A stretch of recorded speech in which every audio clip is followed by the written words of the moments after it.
taking? Well, both Mr. P.N. Haksar has referred to it, and Professor P.N. Dar, who was there, has spoken to me personally and said, yes, that is right. So I have no reason to doubt them. And there's supposed to be a tape that RNAW is supposed to have somewhere in its archives of the conversation. If we had it, we would have used it by now. Anyway, her strategy worked. From 1971 to 89, India had no trouble from Pakistan. But by the 1990s, successive Pakistani leaders were disowning the Simla agreement, dismissing it as a treaty forced by a victor on the losing side in a war. And since then, India's Pakistan problem has been mainly about Pakistan-sponsored terrorism. Listen to what expatriate Pakistani writer Tariq Fateh has to say. The state of Pakistan is a terrorist state. Right from its inception in 1947, the state of Pakistan has sought terrorism as a tool or as an instrument of state policy.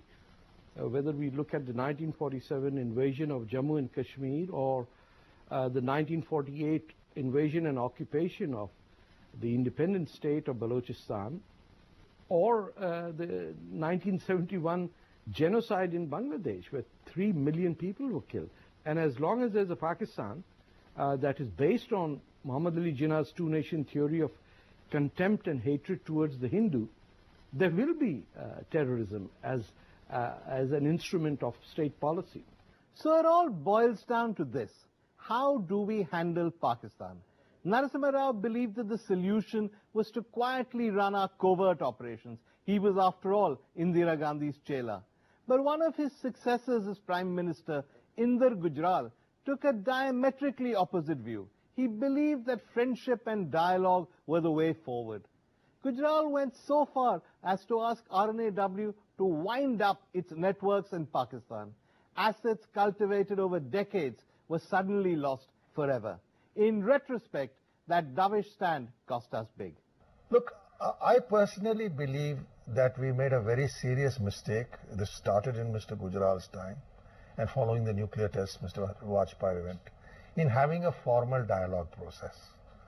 It gets you nowhere.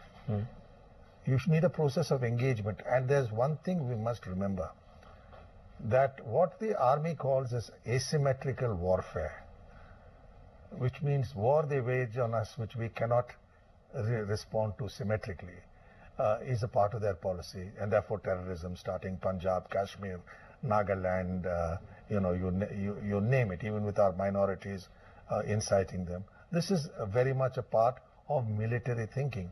In fact, military thinking in Pakistan, I remember a former Director General of the ISI, in the presence, not knowing one of my officers was there, was asked what is the main aim of the ISI.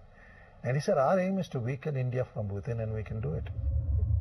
A lot of the blame for the enmity can be laid at the doorstep of the evil Pakistani army and the ISI.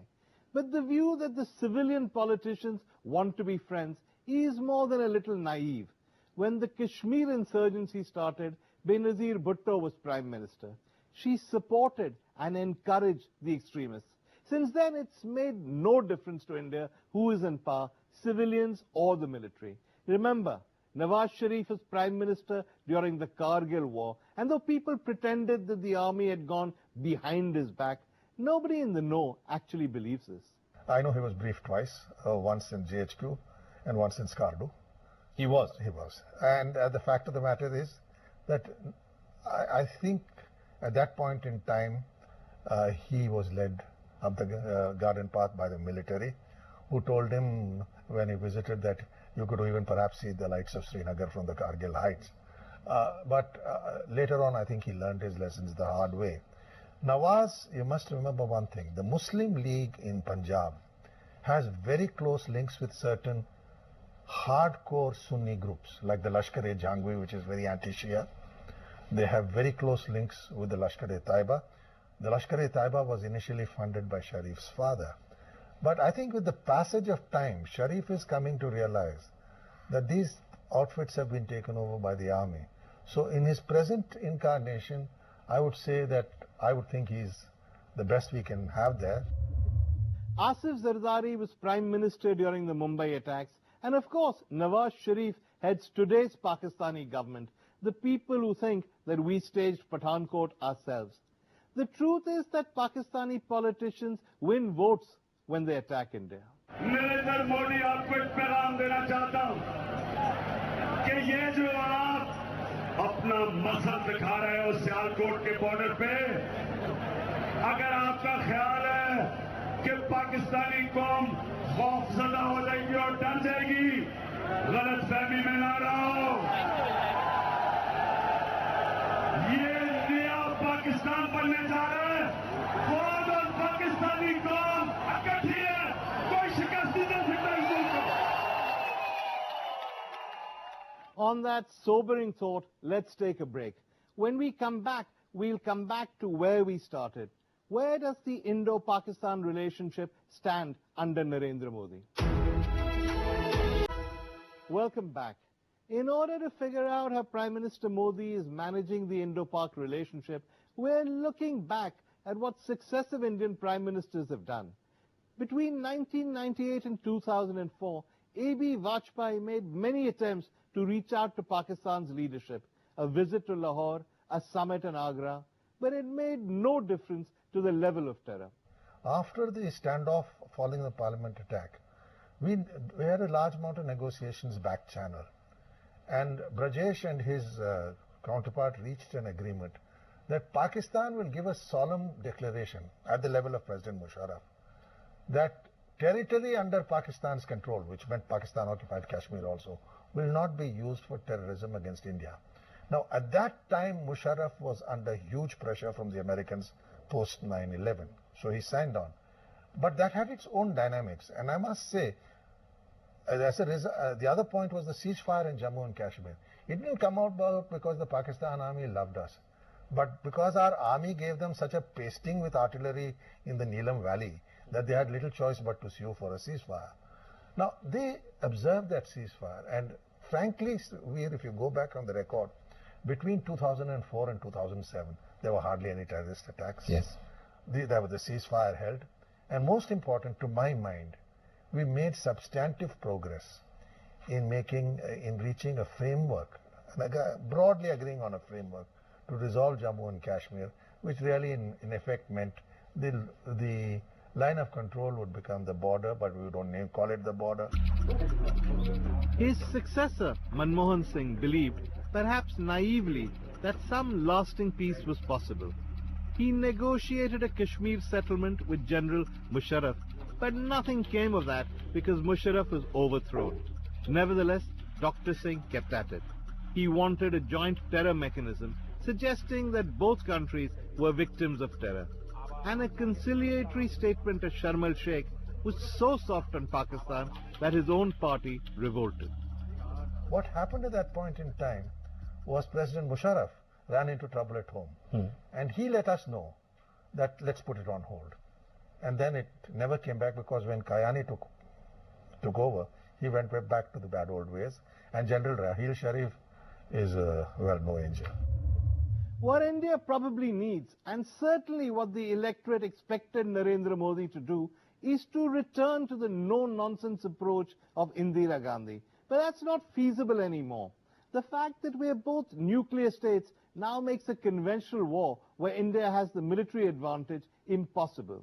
The other fact is, to put it bluntly, the lunatics have now taken over the asylum. Until, say, 5 years ago, you could argue that the Pakistani terror machine was centrally directed and controlled. But now, the jihadis who were created and fostered by ISI have broken free, as Hillary Clinton told the Pakistanis. We know that trying to eliminate terrorists and safe havens on one side of the border is not going to work. You know, it's like that old story. You can't keep snakes in your backyard and expect them only to bite your neighbors. And the Pakistani establishment is caught in a double bind. It is a victim of the terrorism that it helped spawn itself, as successive attacks have shown. It does not have the capacity to act against the terrorists. And secondly, even if it did, the will is missing. Policemen and judges either support the extremists or are scared of them. And voters, by and large, oppose action against those who attack India because they see them as freedom fighters or jihadis. let me just say one thing. I'm not an apologist for Taliban. And people don't even understand that this is not some sort of an ideological movement, some Taliban wanting to impose the Islam.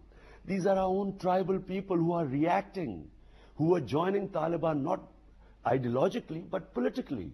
They are reacting to Americans, which they have done to every foreign invader in history. People don't know their history. The moment the Pakistan army went in, it was always going to, what has happened was going to happen. We never had Taliban in Pakistan. We now have 30 Taliban groups there. So what kind of Pakistan policy will stop terror? The short answer has to be that while there's nothing wrong with dialogue, just talking will not end terror. I don't see any breakthrough.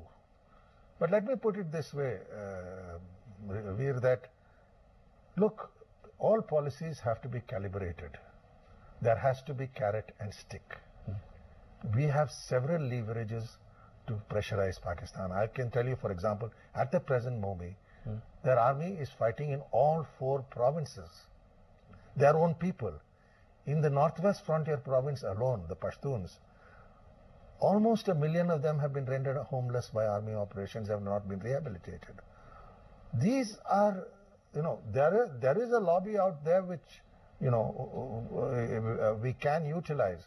And I think we should keep the cards always open to tell Pakistan that we can do unto you what you are trying to do unto us. Should we go the covert way? Look at the Americans with terrorists, drone strikes, kill lists, they take out people. I don't know. I think we need to be more sophisticated than the Americans. So is this the classic catch-22? Is the future of this relationship going to look any different from the bloody past?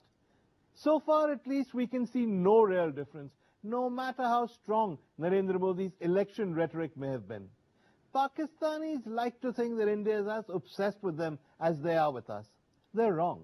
Most of us don't give a damn about Pakistan. What we do care about is our own safety. Pakistan is more than a troublesome neighbor. It's a terrorist haven that poses a continuing threat to our safety. That's why so many of us hoped that Narendra Modi would tame Pakistan. Alas, that has still to happen. That's it for this week. We'll see you again next week. Goodbye.